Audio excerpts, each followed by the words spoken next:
with 13 lives on his hands. On the day of his execution, the executioner threw down his blade and fell to his knees before him with a resounding thud. The crowd gathered to witness the execution had long forgotten he was an unforgivable murderer. They all knelt in unison, as if he were an angel descended to earth. It turned out this man had used the lives of 13 young women to distill the world's most unique perfume.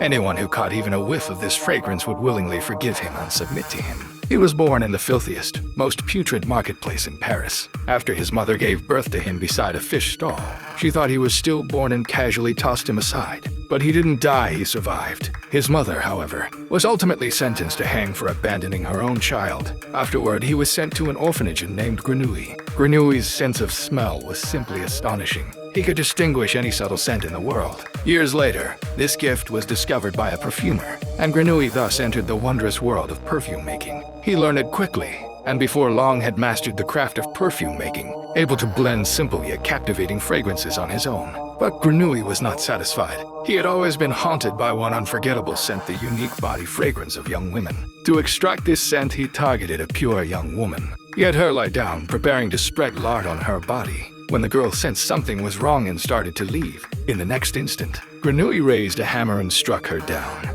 Afterward, he spread the lard all over the girl's body, wrapped her in gauze for a full 20-4 hours, allowing the body scent to be thoroughly absorbed by the lard. When the time was up, Grenouille scraped off the lard and used extraction equipment to distill the girl's body fragrance, dropping it onto the back of his hand. A nearby dog, catching the scent, believed its owner had returned and kept licking his hand. The experiment had succeeded. Grenouille took out 12 perfume bottles. He would find 12 more young women and capture their body fragrances one by one.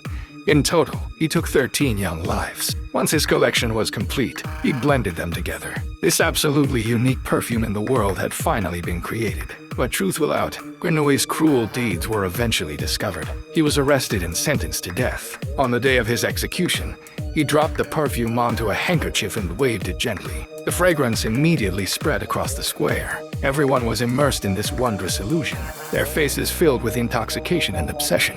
Grenouille had become a god. But Grenouille's expression showed no happiness. Instead, it grew increasingly pained. Clearly, this was not what he truly wanted.